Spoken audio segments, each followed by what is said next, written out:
Right, for my final project, I'm going to be talking about the motivation theory and like how I'm motivated. For me, I'm more motivated by what I like to do, and if something is interesting to me, I've realized that a lot of what motivates me is like people and how I'm feeling about things. So what motivates me is like how involved I am with something or how much I like something. So for like an everyday life type of thing, for the motivation theory, it's for school. I have a lot of motivation to go out and hang out with my friends because I'm more people oriented and more people motivated, and I hate being alone and doing homework. I have to do it with other people in like the library or out in the student center. And with work, I'm motivated on days when it's a good day for me, and when I'm having a bad day, I don't want to go in at all. So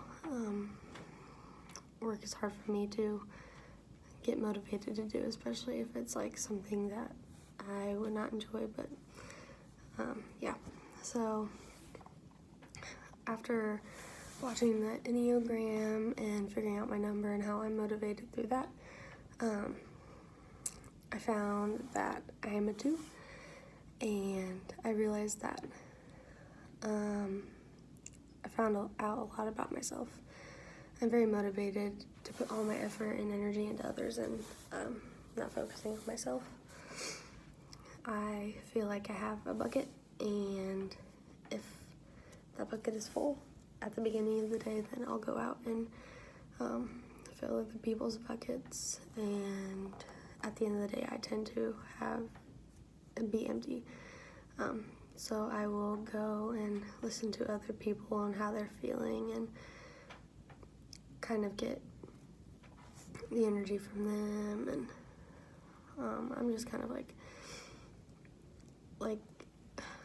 one of my top strengths is a relator, and so as a relator, I like relating to people when they're talking to me. So I don't like talking about myself a lot when talking with other people, but I like listening to what they have to say and hearing their thoughts, their feelings, and all of that. I'm not much of a giving my advice on things. I'm more of like, if they need a hug or if they need like a supportive answer to something, then that's more of what I do. I like to listen to other people's stories and testimonies and all that. So I'm more of I'm a feeling type of person. I'm in the heart triad, and that explains a lot because I do things a lot with how I'm feeling. If my heart's pounding or if I feel a tug in my heart, then I'm gonna do it. For example, like praying out loud in front of the team. I know that's something that's really hard to do for somebody who doesn't like to talk a lot about themselves, especially. And so I felt my heart pounding, and I stepped forward and did it. And yeah, it's not that I don't like attention, but it just is the matter of fact of putting myself out there. Along with that, I don't like attention, so I don't focus a lot of things on me. I think more of like how people are and what people think and all that. So yeah, intrinsically, this is, it engages in an activity because we want to do it, and it's like valuable, and there's pleasure with an activity. So for this part of the self-determination theory, the main thing that I'm intrinsically motivated by is softball. I enjoy being out there. I enjoy being on the field. I enjoy playing the game because it's of value to me. I want to look good for the team and look good in my parents' eyes because that means a lot to me. They're very important people, and I've played for so long that softball has always had a place in my heart, and I couldn't see myself doing anything else besides playing. Extrinsically, I'd have to say like schoolwork, like getting good grades. I know that's important for me. It's not a lot of like, I value the information. Some of the classes I do value the information on, and I do really like the content, like child development or child life is a couple of the classes that I really enjoyed because of the content, but for the most part it's like I have to get good grades, not just for the show, but for myself and for my parents. For work, again, it's just like the money, I guess for me would be money and time off, but I know that this summer I'm going to be working hopefully with kids at my old church, and then maybe working as like a sports coach at the museum or whatever, but that's going to be more of like, that's going to be an intrinsic, because that's more working towards my career and my future, and that's something that I know that I'll enjoy doing. So yeah,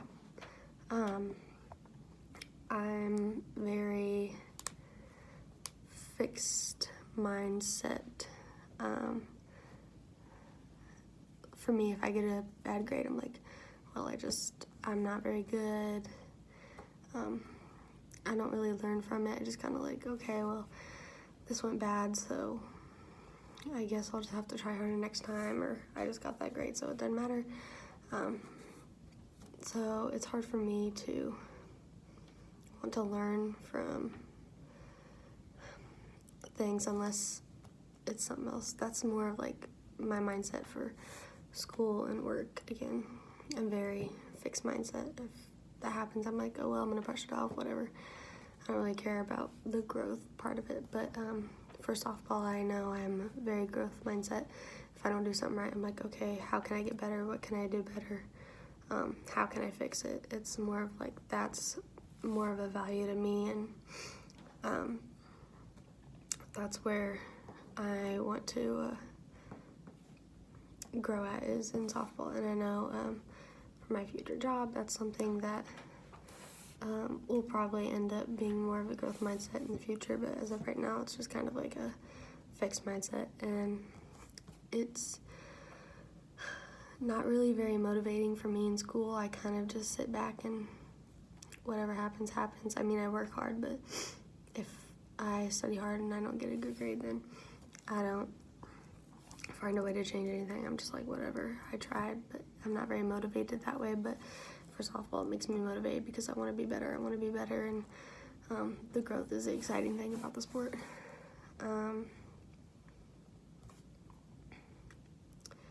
My foundational beliefs, just growing up in a household where Christianity and going to church was the norm, I've always just believed in that, and so my belief is kind of you do it this way or you're wrong, kind of, and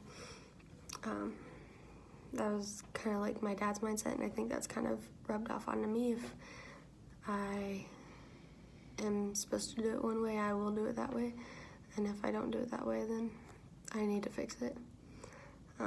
My values, I stick to my values. I don't really change them. I will always stay firm in what I believe, and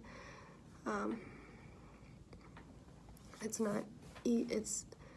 hard to get me to go off of believing what I believe, especially the way my dad raised me, and so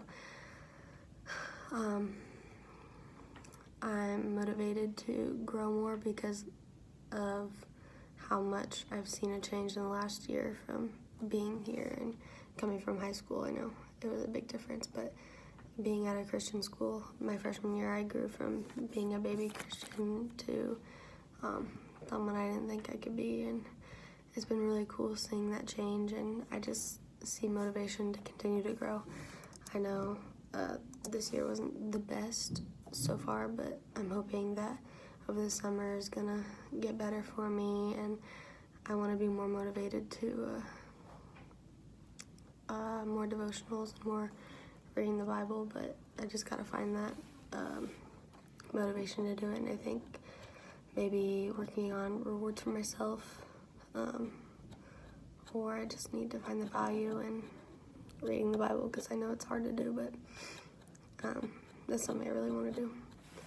And back to the Enneagram, I know I forgot to mention this, but my approach to life decisions,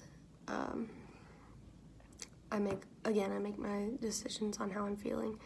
It's not a gut feeling, it's like my heart pounding feeling, and so I need to focus more on thinking through things before making decisions and choices, which is my passive side, is the thinking, but maybe pull back on the feeling and more of the thinking and putting into action after putting thought into it. So